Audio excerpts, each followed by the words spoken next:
Okay, तो start करते हैं। तो लास्ट लेक्चर में मैंने आपको कॉम्बिनेशन ऑफ कैपेसिटर चल रहा है, कॉम्बिनेशन ऑफ कैपेसिटर में एक बहुत इंपॉर्टेंट क्वेश्चन है जो कि आपको सभी बुक्स में और ऑलमोस्ट सभी शीट्स में दिखाई देगा, उसे हम देखते हैं। फॉर एग्जांपल, आपके पास मान लिया ये तीन कैपेसिटर का कॉम्बिनेशन है और ये कॉम्बिनेशन में ये वायर इस तरीके से और ये वायर इस तरीके से जुड़ा हुआ है ना। मान लिया ये ए है, ये बी है। तो देखो, ये मान लिया C1 है, ये C2 है, ये C3 है। तो आपको CAB, ए और बी के बीच इक्विवेलेंट कैपेसिटेंस निकालनी है। क्लियर निकालेंगे इसमें, बोर्ड पे देखो। तो इसकी जो इक्विवेलेंट कैपेसिटेंस है, क्या आप इसमें देख करके बता सकते हो कि ये C1 C2 C3 सीरीज में है या पैरेलल में? देख करके बता सकते हो क्या आप?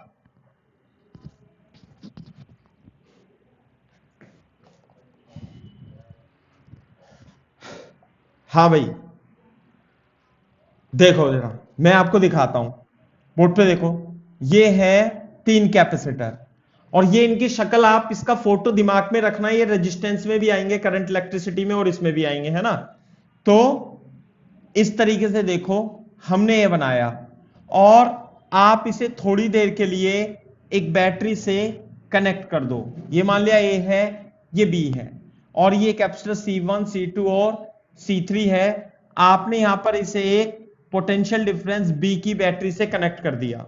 क्लियर है क्या बात? तो बोर्ड पे देखो, इधर का पोटेंशियल मैं 0 मान लेता हूं, तो इधर का पोटेंशियल कितना हो जाएगा बेटा? V। अब आप ध्यान रखना कि पूरा कंडक्टर एक पोटेंशियल का कॉन्सेप्ट हम लगाएंगे, तो इस वायर पर उपस्थित सभी पॉइंट का पोटेंशियल क्या होगा? V होगा।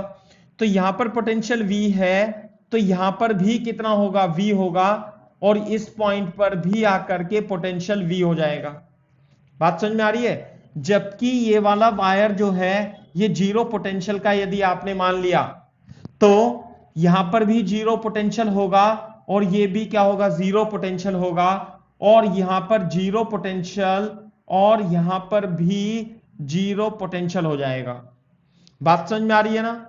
एक कंडक्टर एक पोटेंशियल, दूसरा कंडक्टर सेम पोटेंशियल, दूसरा पोटेंशियल। अब बोर्ड पे देखो, यदि मैं आपसे कहूं कि C1 को कंसीडर करो, कैपेसिटर C1 को कंसीडर करो, तो C1 के एक टर्मिनल पर पोटेंशियल कितना है भाई? V। और दूसरी टर्मिनल पर पोटेंशियल कितना है? 0। अब हम C2 को कंसीडर करते हैं, तो C2 कैपेसिटर के एक टर्मिनल पर पोटेंशियल कितना है भाई? V। और दूसरे टर्मिनल पर पोटेंशियल कितना है? 0। अब हम C3 को कंसीडर करते हैं, तो C3 के एक टर्मिनल पर पोटेंशियल कितना है? V। और दूसरे टर्मिनल पर पोटेंशियल कितना है? 0।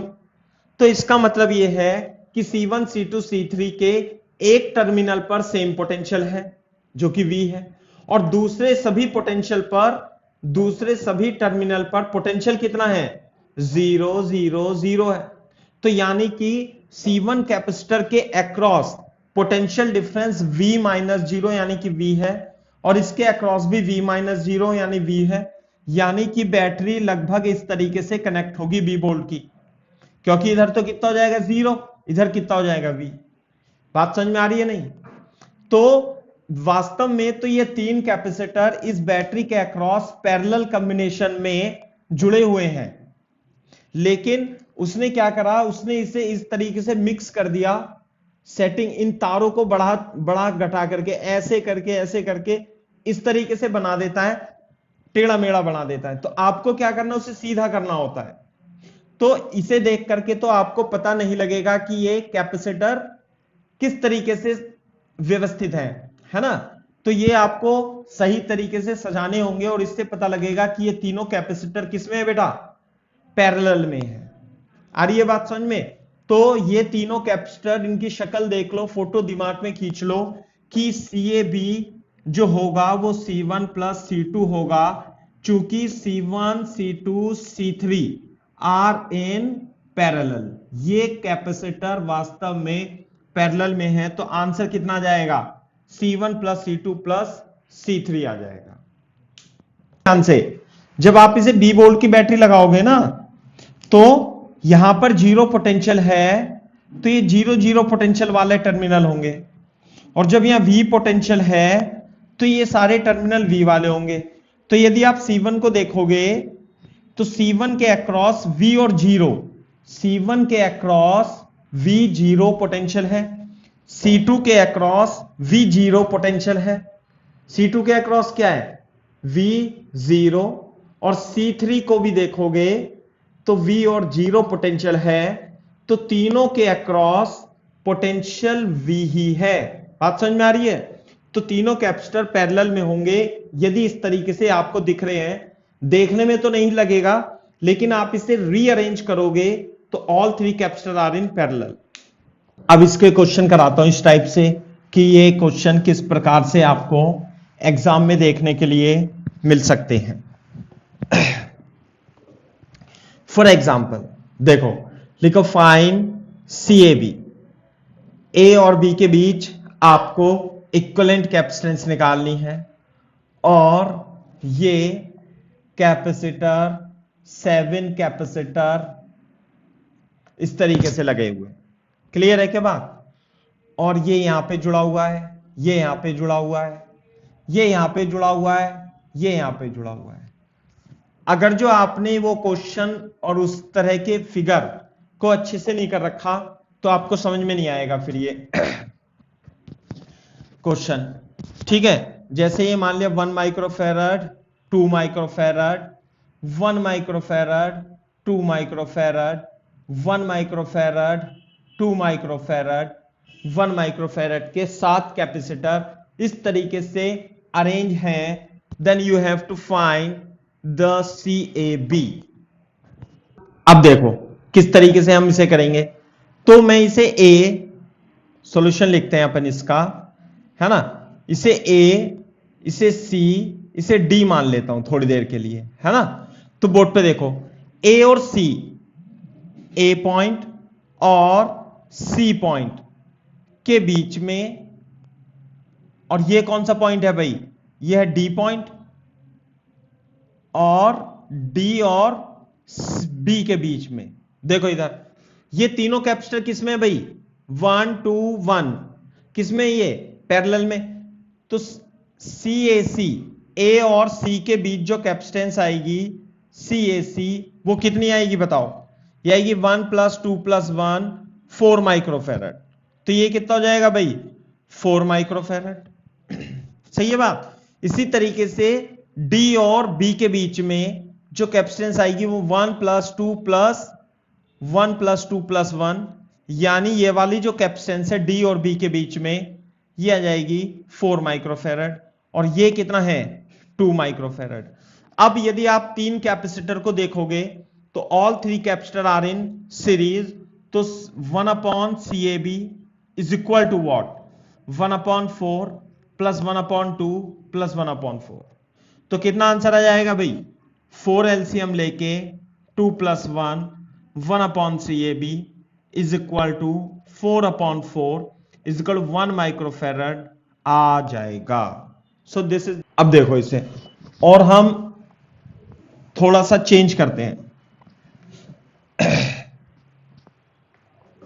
चेंज कैसे करेंगे? पहले ये देखो, मैं आपको थोड़ा सा शॉर्ट सर्किट का कॉन्सेप्ट बना देता हूं। शॉर्ट सर्किट, शॉर्ट सर्किट का क्या मतलब होता है? दोनों टर्मिनल के बीच पोटेंशियल डिफरेंस। बोर्ड पे देखो, इधर देखो, ये कैपेसिटर है मान लिया, दिस इज द कैपेसिटर। यदि आप इस कैपेसिटर के, जैसे मान लिया 5 वोल्ट की बैटरी है, तो यहां पे तो 0 और यहां पे 5 वोल्ट हो गया। अब यदि आप इसमें 5 वोल्ट की बैटरी इस तरीके से लगा दोगे यहां पे, तो इसके अक्रॉस मान लिया Q है तो चार्ज आ जाएगा इसमें से, इधर प्लस Q आ जाएगा, इधर माइनस Q आ जाएगा। क्लियर है क्या बात? 5 वोल्ट Q बराबर C × V। मान लिया ये 2 माइक्रोफैरड है तो Q बराबर CV 2 microfarad × V is equal to 10 × 10⁻⁻6। ये हो जाएगा 10 माइक्रोकूलम चार्ज इस पे आ जाता है। क्लियर है क्या बात? लेकिन अगर जो मैं इस कैपेसिटर को ये 5 वोल्ट की बैटरी है, मान लिया 5 वोल्ट की बैटरी है, कि इस वाले टर्मिनल को इससे कनेक्ट करता हूं और इस वाले टर्मिनल को इससे कनेक्ट करता हूं, यानी कि इसी से। देखो जरा, नहीं आई बात समझ में? तो इसका मतलब यह है कि इस बैटरी के इधर पोटेंशियल कितना है 5, तो यहां भी कितना है 5, तो यहां भी कितना है 5, तो यहां भी कितना है 5 ही है। नहीं आई बात समझ में? तो इधर V प्लस वाली प्लेट पे 5 है और इधर V माइनस वाली प्लेट पे भी 5 है। तो बेटा पोटेंशियल डिफरेंस क्या होता है? V plus minus V minus 5 minus 5 यानी 0। तो potential difference between plates of capacitor is 0. Therefore no charge will store and this capacitor will act as, है ना, this capacitor will act as a wire,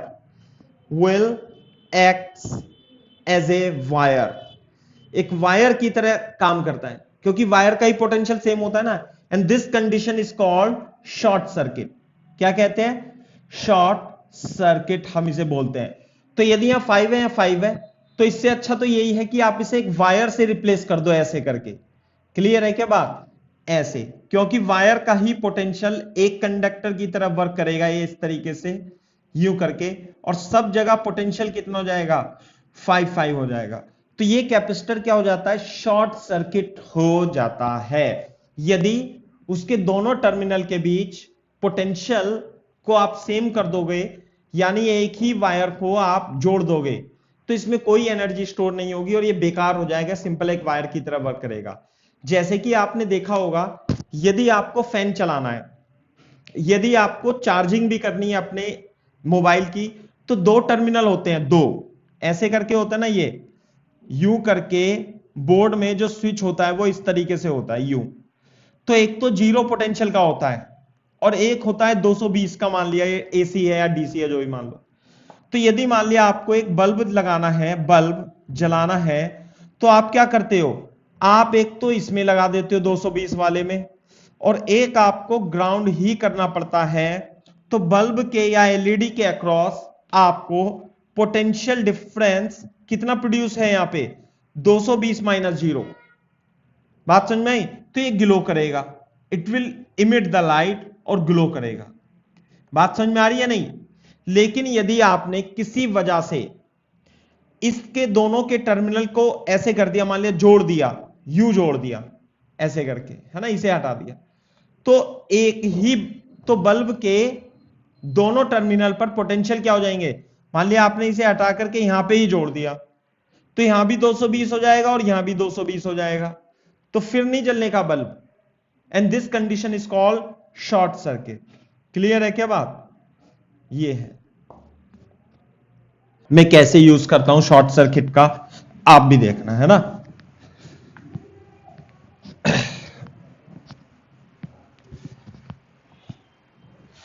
for example देखो, जैसे मान लिया पिछली बार तो मैंने सॉल्व कर लिया था इस तरीके से,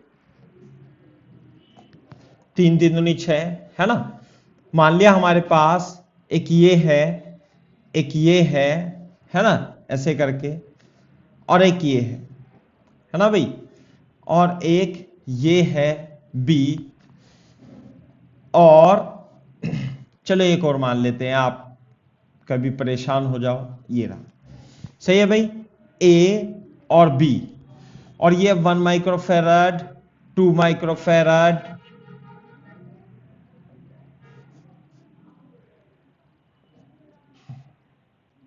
है ना भाई।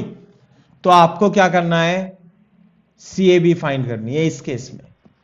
तो देखो, अब मैं इसे सॉल्व करना चालू करता हूं, आप भी बताना, थोड़ा थोड़ा ध्यान देना। अब ये मेरे को बताओ, यदि मैं इसे P मान लूं, तो A और P, बस इसे छोड़ दो, A और P के बीच में 2 कैपेसिटर हैं इस तरीके से, 1 माइक्रोफेराड और 2 माइक्रोफेराड, है नहीं है भाई ये वाले दोनों, एक ये है एक ये है। तो इसके इक्विवेलेंट यदि मेरे को कैपेसिटेंस लिखनी है AP में, तो बेटा CAP कितनी आएगी पता है आपको? C1 C2 दोनों सीरीज में है ना, C1 C2 upon C1 plus C2 वाला फॉर्मूला लगा देंगे तो 1 इंटू 2 अपॉन 1 प्लस 2 यानी 2 अपॉन 3 माइक्रोफेरेड। तो ये जो कैपेसिटेंस है इन दोनों की कितनी आ जाएगी, इक्विवेलेंट कैपेसिटेंस 2/3 माइक्रोफेरेड, क्योंकि दोनों सीरीज में है।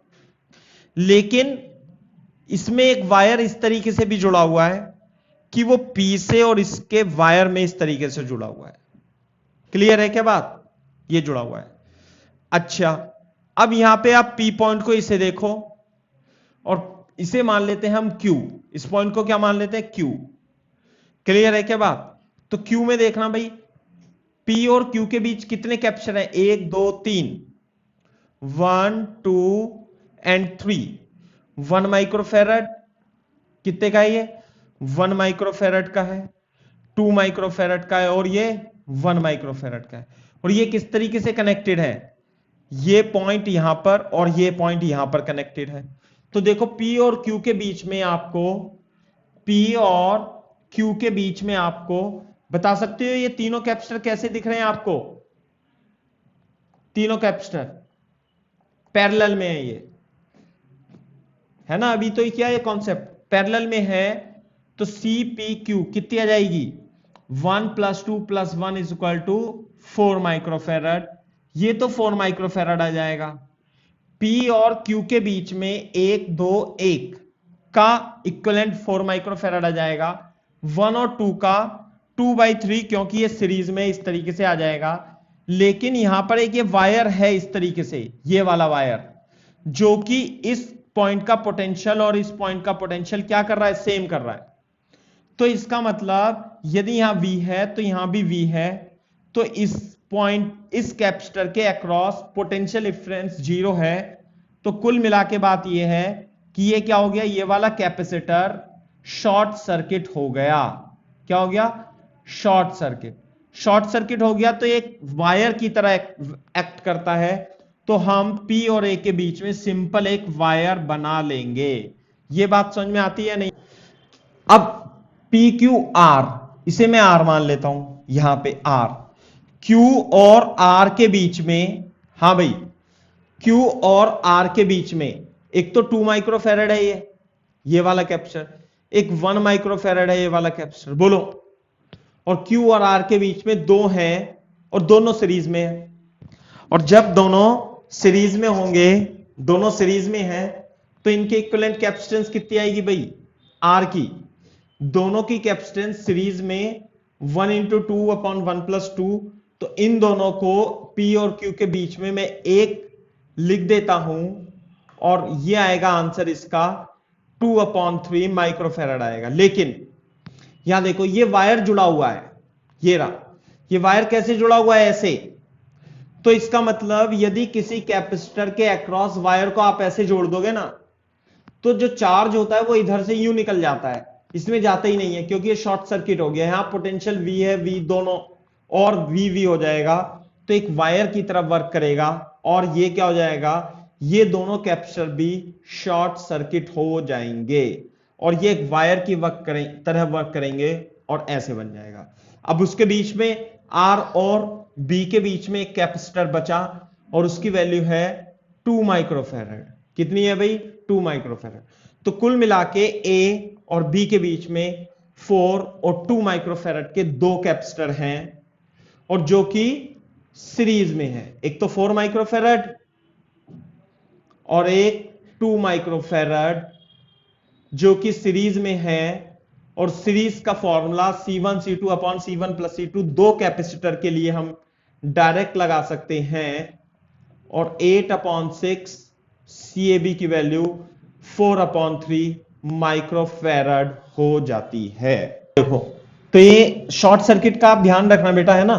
ये सवाल भी आते हैं शॉर्ट सर्किट, वो इस तरीके से आपको बना के दे देगा कि आपको शॉर्ट सर्किट बना करके कैपेसिटर को एक वायर से रिप्लेस करना होगा। ऐसे सवाल भी आते हैं। फॉर एग्जाम्पल, है ना, मैं दूसरे टाइप का एग्जाम्पल लेता हूं। एक इनफाइनाइट लैडर का क्वेश्चन बचा हुआ है। मान लिया इनफाइनाइट लैडर, है ना, इनफाइनाइट लैडर कल भी कराई थी मैंने आपको, आज भी मैं एक क्वेश्चन बचा हुआ है वो भी करा देता हूं। इस तरीके से है ये है, ये है, ये है ना भाई।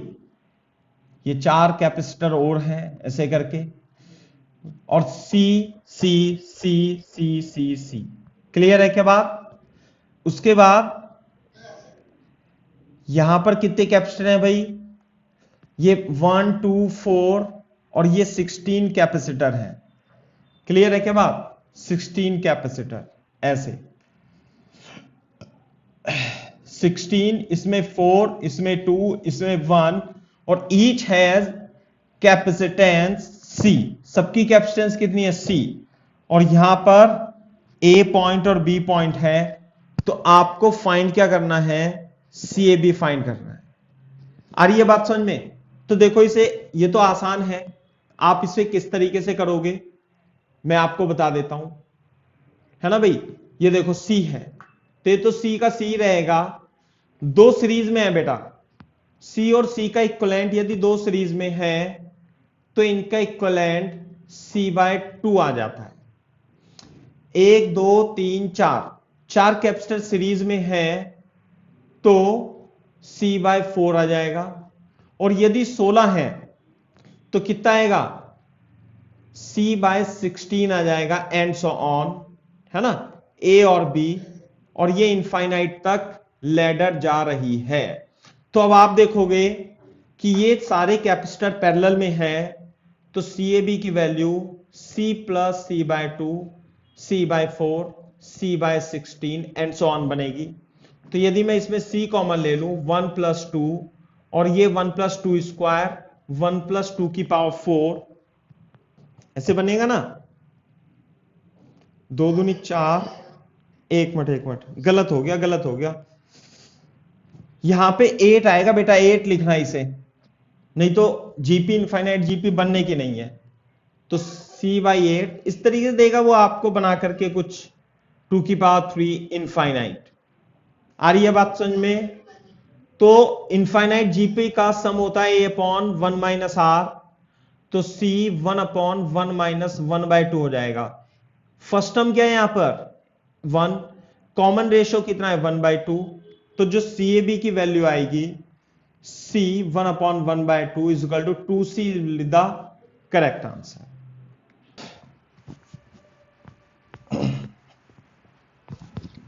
ये है, तो ये कुछ सवाल और रह गए थे हमारे, तो वो भी मैंने आपको इसे करा दिया। हम, ये कॉम्बिनेशन ऑफ कैपेसिटर है, कॉम्बिनेशन ऑफ कैपेसिटर में तो क्वेश्चन और बनते रहेंगे, लेकिन हमें थोड़ा सा और पढ़ना पड़ेगा।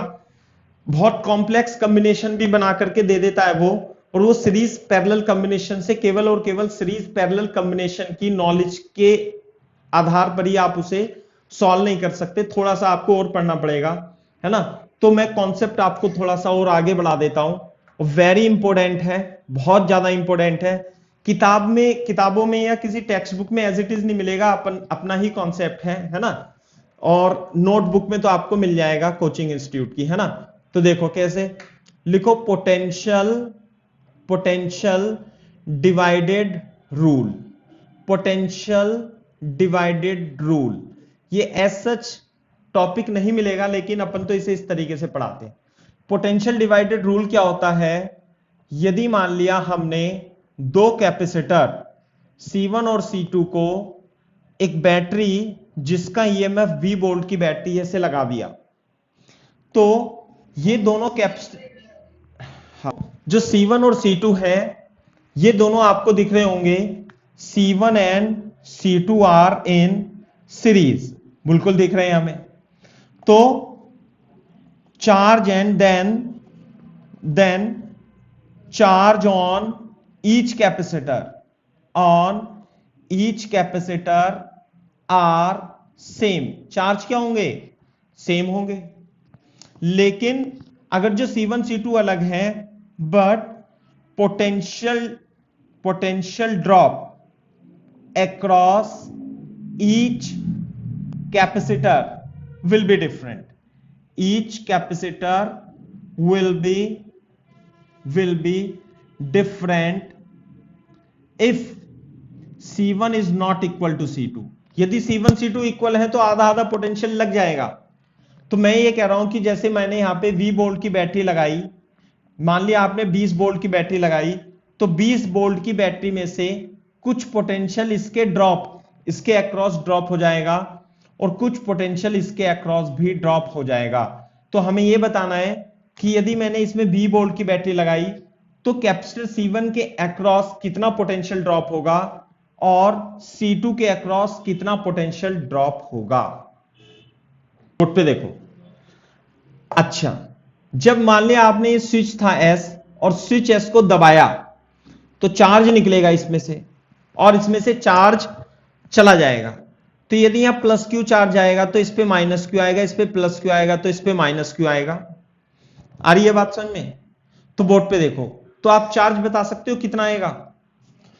ए और बी के बीच में यदि आप एक इक्विवेलेंट कैपेसिटेंस निकालो बी के बीच में, ए और बी के बीच में, तो जो इक्विवेलेंट कैपेसिटेंस होगी दोनों सीरीज में है तो C1 C2 upon C1 plus C2 होगी। CAB दोनों सीरीज में है ना, क्योंकि और हमने एक बैटरी से इन्हें कनेक्ट कर दिया तो इसमें से चार्ज कितना निकलेगा। Q फ्लो जो होगा, Q फ्लो Q बराबर C into V, C into B, लेकिन C टोटल कितना है C1 C2 upon C1 plus C2 into B, इसमें चार्ज निकलेगा। तो इसका मतलब यहां पर जो दो कैपेसिटर थे C1 और C2, इस पे कितना चार्ज आया Q, इस पे कितना चार्ज आया Q, दोनों पे चार्ज सेम है तो दोनों के बीच पोटेंशियल डिफरेंस निकाल सकते हो नहीं निकाल सकते हो। हाँ, कैसे? 4C1 Q is equal to C1 into V1 लगा देंगे तो V1 कितना आएगा भाई, Q अपॉन C1 आएगा। तो V1 की वैल्यू Q कितना था C1 C2 upon C1 plus C2, आ रही है बात समझ में, upon C1 into V। C1 से C1 कटेगा तो V1 की value C1 plus C2 upon C1 plus C2 into V आ जाएगी। This is what, potential drop बोलो या पोटेंशियल डिफरेंस बोलो, पोटेंशियल डिफरेंस, पोटेंशियल ड्रॉप या पोटेंशियल डिफरेंस भी बोल सकते हो आप इसे, potential difference across capacitor C1, ये है पोटेंशियल ड्रॉप अक्रॉस C। तो क्या आप मेरे को इसे थोड़ा सा सर्किट को कंप्लीट कर लेंगे, यहां पे आप बैटरी बना लेना ऐसे प्लस माइनस V वोल्ट की, है ना भाई। अब चार्ज तो हमें पता है टोटल चार्ज, तो मैंने V1 निकाल लिया, क्या मैं V2 निकाल सकता हूं इसके अक्रॉस, इसके across 4V2 4C2 Q is equal to C2 into V2, V2 is equal to Q upon C2। Charge तो दोनों पर सेम है और चार्ज कितना है भाई C1 C2 upon C1 plus C2 V upon Q, ओ सॉरी V अपॉन C2 ये है ना C2, तो यह आ जाएगा C1 upon C1 plus C2 into V। This is the potential drop across capacitor C2। ये बात है, ये फॉर्मूला हो गया, सही है ना बात, फॉर्मूला याद रख लेना आप, है ना, पोटेंशियल डिवाइडेड रूल। और ये तभी है जब दो कैपेसिटर C1 C2 सीरीज में हो और उनके अक्रॉस एक बैटरी लगी हो। इधर देखो, मैं इसे शॉर्ट में बताता हूं, आप समझने की कोशिश करना, बहुत इंपॉर्टेंट है ये शॉर्टकट। ये है C1, ये है C2, ये है बैटरी वोल्ट। मैं एग्जांपल भी ले लेता हूं हाथों हाथ। मान लिया 20 वोल्ट की बैटरी है, ये 2 माइक्रोफैरड का कैपेसिटर है, ये 4 माइक्रोफैरड का कैपेसिटर है। तो 20 वोल्ट में से कितने वोल्ट की बैटरी है भाई, 20 वोल्ट की बैटरी है। तो 20 वोल्ट में से कुछ पोटेंशियल ड्रॉप इसके अक्रॉस आ जाएगा और कुछ पोटेंशियल ड्रॉप इसके अक्रॉस आ जाएगा। तो V1 का फॉर्मूला बता सकते हो कितना आता है V1 का फॉर्मूला। अगर जो C1 C2 सीरीज में हो तो V1 में C2 upon C1 plus C2 into V आता है। और V2 में C1 ऊपर आएगा, C1 plus C2 into V आएगा। ध्यान आ रहा है भाई? अभी अभी निकाला है मैंने, अब इसे आपको याद रखना है। तो V1 कितना होगा इस एग्जांपल में? 4/2 प्लस 4 इंटू 20, यानी 4/6 is equal to 20, 2/3 is equal to 40/3 volt V1 potential drop इसके अक्रॉस हो जाएगा। बात समझ में आ रही है? और अगर जो मैं V2 की वैल्यू इस एग्जांपल में निकालूंगा तो C1 प्लस C2 इंटू 20 होगा, तो 2/6 इंटू 20 और 20/3 वोल्ट V2 हो जाएगा। ये सवाल समझ में आया होगा? अब मैं इसे और थोड़ा सा आपको डीपली एक्सप्लेन करता हूं। ये तो बोर्ड के लिए है, बोर्ड में ऐसे करते हैं बच्चे इस फॉर्मूले को लगा करके, लेकिन हम भी करेंगे, कुछ क्वेश्चन में इस तरीके से करेंगे। इसका दूसरा मेथड है जो कि हमें सीखना है। पहले हम थोड़ा सर्किट सॉल्व करना सीख रहे हैं। पहले आप यहां पे देखो, जैसे मान लिया आपने 2 है ना, ऐसे कॉन्सेप्ट लिख लेना, इसे कोई एग्जांपल नहीं है ये। 2 माइक्रोफैराड और 4 माइक्रोफैराड के कैपेसिटर को आपने एक 20 वोल्ट की बैटरी से सीरीज में जोड़ दिया ऐसे। सही है बात? तो यहां पे देखो, यहां पे कितना पोटेंशियल मान लेते हैं हम? 0। तो यहां 0 है, तो यहां पे कितना जाएगा? 20 वोल्ट। तो यहां पे 20 वोल्ट है, तो यहां भी 20, एक वायर एक कंडक्टर, तो यहां 20 वोल्ट आ जाता है। साथ में यहां पर यदि 0 है तो 0 0, और यहां पर भी क्या जाएगा? 0 आ जाएगा। इस सारे वायर पर पोटेंशियल 20 और इस सारे वायर पर पोटेंशियल 0 है। एक कंडक्टर एक पोटेंशियल, लेकिन ये जो प्लेट है ये यहां पर पोटेंशियल की वैल्यू कितनी होगी? x। बात समझ में आई? तो बोर्ड पे देखो, ये जो पोटेंशियल आता है, ये V1 जो आया, ये पोटेंशियल देखो, मैं इस तरीके से लगाता हूं और किताब में भी इस तरीके से लगा रखा था यू करके। इसका मतलब ये है कि इस कैपेसिटर के अक्रॉस पोटेंशियल डिफरेंस कितना है? 40/3। तो यदि इसके अक्रॉस पोटेंशियल V1 है, तो V1 का मतलब ये होता है कि V1, जैसे मान ले कैपेसिटर की प्लेट थी ना यदि, तो एक पॉजिटिव प्लेट पे V प्लस मान लेते हैं पोटेंशियल, और दूसरी प्लेट पे क्या मान लेते हैं? V minus. बात समझ में आई? तो पोटेंशियल डिफरेंस जो होता है वो V plus minus V minus होता है। या आप इसे ऐसे कह लो कि एक तरफ का पोटेंशियल V1 मान लिया और दूसरी तरफ का पोटेंशियल V2 मान लिया, तो जो पोटेंशियल डिफरेंस होगा ना वो V1 माइनस V2 होगा, और V1 is greater than V2। मतलब V1 यदि बड़ा है और V2 छोटा है तो पोटेंशियल डिफरेंस V। ऐसे V1 और V2 क्या है? ये नोड पोटेंशियल है। ये क्या है भाई? ये है आपके नोड पोटेंशियल। नोड पोटेंशियल है। और V क्या है? पोटेंशियल। ये क्या है? Potential difference. तो इस वाले कैपेसिटर के अक्रॉस पोटेंशियल डिफरेंस फॉर्मूला लगा करके कितना आया? ये आया आपका दिस इज इक्वल टू कितना? ये 40/3 वोल्ट आया। और V1 यहां पे कितना होना चाहिए? इधर पोटेंशियल कितना है? 20, और इधर कितना है? x। तो V1 होना चाहिए 20 माइनस x। तो हमें इस नोड पर x का पोटेंशियल पता लग जाएगा। कितना आएगा? 40/3 is equal to 20 minus x is equal to 20 minus 40/3 upon 3 is equal to 20/3 volt. यानी इस नोड का जो पोटेंशियल है वो 20/3 वोल्ट है। यहां पे 20 वोल्ट है, यहां पे 0 वोल्ट है। अब आप देखो, आप इसे इस तरीके से भी निकाल सकते थे कि जो V2 की वैल्यू होगी वो x माइनस 0 होगी। बात समझ में आ रही है? और V2 की वैल्यू कितनी थी? V2 की value 20/3 is equal to x। इससे भी निकाल सकते थे। क्लियर है क्या बात? सौजन्या ठीक है? बोर्ड पे देखो, हुआ क्या? जब आपने एक 20 वोल्ट की बैटरी को दो कैपेसिटर के बीच लगाया ऐसे करके, तो यहां पर तो 20 वोल्ट था।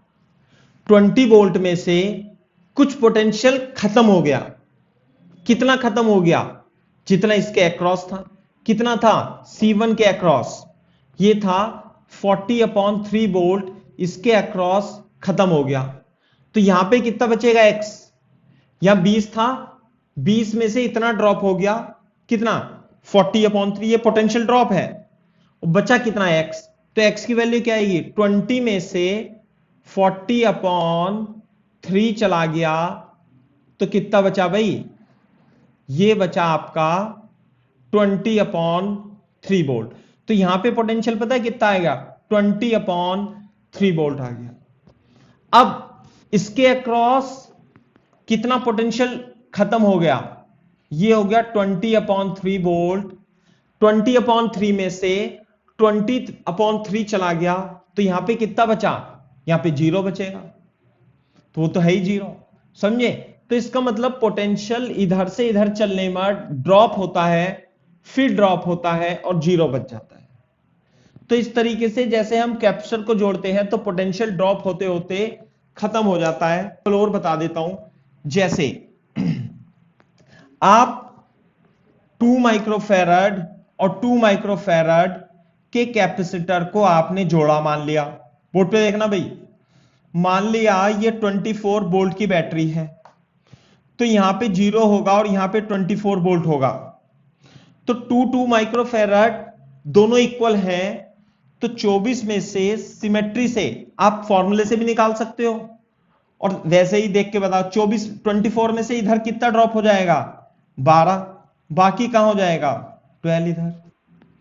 तो इसका मतलब यहां पर 24 वोल्ट था, 24 में से 12 ड्रॉप हो गया तो यहां पे कितना बचा, 12, और 12 में से फिर 12 ड्रॉप हो गया तो कितना बचा, 0। बात समझ में आ रही है नहीं। तो हमें सर्किट के हर एक नोड पर पोटेंशियल पता लग जाता है, समझ में आ रहा होगा, है ना। तो मैं आपसे एक दो क्वेश्चन और पूछता हूं छोटे छोटे से, तो आप बता ही सकते हो अब, है ना, पोटेंशियल ड्रॉप और डिफरेंस की वजह से। मान लिया फॉर एग्जांपल, ये देखो बोर्ड पे, मान लिया हमारे पास ये 4 कैपेसिटर है, सीरीज में जोड़े सिंपल। अब हमने यहां पर 12 वोल्ट की बैटरी लगा दी और ये मान लिया सब सेम है अभी, तो 2 माइक्रोफैरड 2 माइक्रोफैरड 2 माइक्रोफैरड, क्लियर है के बाद। तो आप मेरे को बता सकते हो कि V1 V2 पोटेंशियल ड्रॉप है, V3 V4 कितने होंगे, बता सकते हो, V1 V2 V3 V4 कितने होंगे, देखते के साथ ही कितने,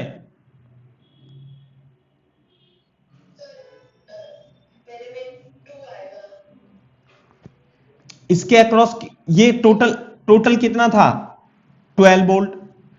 अब ये CC बहुत अच्छी बात है, हमें तो आसान मिल गए कि सभी एक कैपेसिटर के, तो equal equal equal equal potential drop होगा नहीं होगा, होगा। तो कितना हो जाएगा इसके अक्रॉस, टोटल था 12, 12 को 4 से डिवाइड कर देंगे, 3 वोल्ट। अरे यहां पे 3 वोल्ट ड्रॉप हो जाएगा, यहां 3 वोल्ट ड्रॉप हो जाएगा, यहां 3 वोल्ट ड्रॉप हो जाएगा, यहां 3 वोल्ट ड्रॉप हो जाएगा, बात समझ में आई नहीं। तो यहां पे 0, ये 12 वोल्ट था, यानी कि यहां पे 12 वोल्ट था, तो 12 में से कितना कम हो जाएगा ड्रॉप इस कैपेसिटर के अक्रॉस, 3, तो यहां कितना बचेगा फिर, 9 वोल्ट। फिर 9 वोल्ट में से 3 वोल्ट फिर ड्रॉप हो जाएगा, तो यहां बचेगा 6 वोल्ट। 6 वोल्ट में से 3 वोल्ट फिर ड्रॉप हो जाएगा तो बचेगा 3 वोल्ट, और 3 वोल्ट में से 3 वोल्ट चला गया तो बचा 0, तो 0 तो है ही सही। तो इसका मतलब इधर की ओर जाने पर 12 से 0 होना है, तो 12 से पहले 9 होगा, 9 से पहले 6, 6 से 3, 3 से 0, तो पोटेंशियल ड्रॉप होता चला जाएगा। लेकिन ये तभी है, डायरेक्ट हमने तब लिख लिया जब सभी कैपेसिटर सेम कैपेसिटेंस के हैं। मान लिया ये तो आपने देखते के साथ ही बना दिया, यदि मान लेते हैं अलग अलग कैपेसिटर होंगे तो कैसे हिसाब चलेगा बताना। फॉर एग्जांपल क्या कॉन्सेप्ट ही पूछ रहा हूं, ये मान लिया 2 माइक्रोफैरड है, ये मान लिया आपका 3 माइक्रोफैरड है, ये मान लिया आपका 6 माइक्रोफेरेड है और आपने यहां पर 12 वोल्ट की बैटरी लगा दी ना, लगा दी ऐसे करके। तो 12 वोल्ट में से कुछ इधर कुछ इधर कुछ इधर, V1 V2 V3 कितना पोटेंशियल ड्रॉप होगा? यहां पे तो कितना आएगा 12, यहां पे कितना था 12, तो इस वाली सारी लाइन पर पोटेंशियल आ जाएगा 12 वोल्ट और यहां पे है 0, बैटरी गए तो 0। तो यहां पर x और y की वैल्यू बता सकते हो आप? क्वेश्चन लिख देता हूं, फाइंड द नोड पोटेंशियल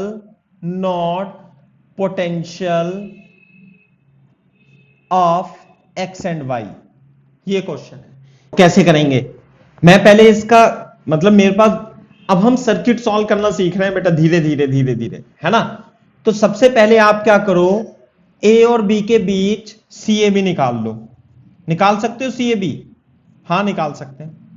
कैसे? सीरीज में है ना, 1/2 1/3 1/6, 6 एलसीएम लेके 3 + 2 + 1 6/6 1, तो CAB आ गया 1 माइक्रोफैरड। आई बात समझ में? तो इसका मतलब यह है कि आपने 12 वोल्ट की बैटरी से एक इक्विवेलेंट कैपेसिटर, इन दोनों के इस ब्रांच के इक्विवेलेंट कैपेसिटर 1 माइक्रोफैरड लगाया, तो उस पे चार्ज कितना आएगा? इधर तो प्लस क्यू जाएगा, इधर से माइनस क्यू जाएगा। ये बात अलग है कि चार्ज क्यू बराबर C × V, तो 1 माइक्रोफैरड इंटू 12, तो 12 इंटू 10⁻⁻6, तो 12 माइक्रोकूलम चार्ज इस पे आएगा। तो ध्यान से देखो, तो जो चार्ज आएगा ना बेटा इस पे, ये तीनों कैपेसिटर किस में जुड़े हुए हैं? किस में जुड़े हुए हैं? सीरीज में। तो सीरीज में कैपेसिटेंस जो चार्ज क्या होता है, सेम जाता है ऐसे करके। वो तो क्वेश्चन बना ही रहने देना, कभी आप उसे भी गंदा कर लो, है ना। यहां से लिखना, इसमें कुछ छेड़छाड़ नहीं करनी है। तो चार्ज जो इतना जाएगा, कितना? 10 माइक्रोकूलम इधर, तो -10 माइक्रोकूलम इधर, 12 microcoulomb minus 10 microcoulomb, 12 microcoulomb plus का और यह -12 माइक्रोकूलम। सीरीज में चार्ज सेम होते हैं, तो चार्ज सेम होंगे। 12 वोल्ट की बैटरी है, तो यहां पे ऐसे बना लेना, ±12 वोल्ट। ये V1 निकाल सकते हो, ये V2 निकाल सकते हो पोटेंशियल ड्रॉप, ये V3 निकाल सकते हो, हां निकाल सकते हैं। तो C1 कितना था? ये था 2 माइक्रोफैरड, 3 माइक्रोफैरड, 6 माइक्रोफैरड। तो V1 की वैल्यू क्या आएगी? हां भाई, Q = C × C1 V1। Charge सबके लिए सेम होगा और ये होगा 12, और V1 कितना आएगा भाई? V1 आएगा Q/C1। Q कितना है? 12 माइक्रोकूलम, C1 कितना है? 2 माइक्रोफैरड। तो V1 कितना जाएगा? 6 वोल्ट। बात समझ में आई? तो यानी इस कैपेसिटर के अक्रॉस 6 वोल्ट, मैं आगे बनाऊंगा, 6 वोल्ट पोटेंशियल ड्रॉप आ गया। इसी तरीके से आप V2 के अक्रॉस भी निकाल सकते हैं, C2 के अक्रॉस, यानी इसके अक्रॉस पोटेंशियल ड्रॉप वो होगा Q/C2 ऐसे करके, 12 × 10⁻⁻6, क्योंकि चार्ज तो सीरीज में क्या होता है, सेम, और C2 की वैल्यू 3 माइक्रोफैरड यानी 4 वोल्ट आ जाएगी। इसी तरीके से इसके अक्रॉस भी Q/C3 12 माइक्रोकूलम अपॉन 6 माइक्रोफैरड और V3 = 2 वोल्ट आंसर आ जाएगा। तो बोर्ड पे देखो ध्यान से, अब मैं दोबारा चित्र बनाऊंगा, थोड़ा धीरे धीरे समझेंगे, अच्छे से समझेंगे, और ये आपकी बीटेक में भी काम आएगा, है ना। ये 12 वोल्ट की बैटरी है, तो यहां पर 12 वोल्ट पोटेंशियल आ जाता है। अब इसके अक्रॉस जो V1 ड्रॉप हुआ वो 6 वोल्ट ड्रॉप हुआ, तो यहां पे 12 वोल्ट था, यहां पे कितना था भाई इस पॉइंट पे? 12 में से 6 चला गया, तो कितना बचा? 6 वोल्ट बचा यहां पे। अब इस कैपेसिटर के अक्रॉस यहां पे ये V2 कितना ड्रॉप हुआ 4 वोल्ट।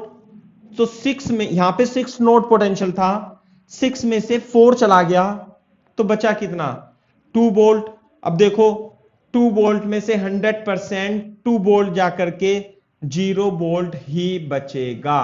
तो इस तरीके से 12 वोल्ट से कितना ड्रॉप हुआ 6 ड्रॉप होकर के 6 बच गया। तो ये तो y की वैल्यू आ गई यहां पे है ना। फिर 6 में से 4 वोल्ट ड्रॉप हुआ इस कैपेसिटर के अक्रॉस, फिर 2 बचा, 2 में से 2 ड्रॉप हुआ तो कितना बचता है 0, और 0 ही आना चाहिए। That's it. वो हम वैसे भी लिख सकते थे, यहां पे 0 है ये 2 है तो यहां 2 ही होना चाहिए, और यहां पे 12 है और 6 है, यहां पे तो 6 होना चाहिए। तो x और y की वैल्यू कितनी होंगी बेटा इसमें 6 और 2 volt. So this is the way to solve this question.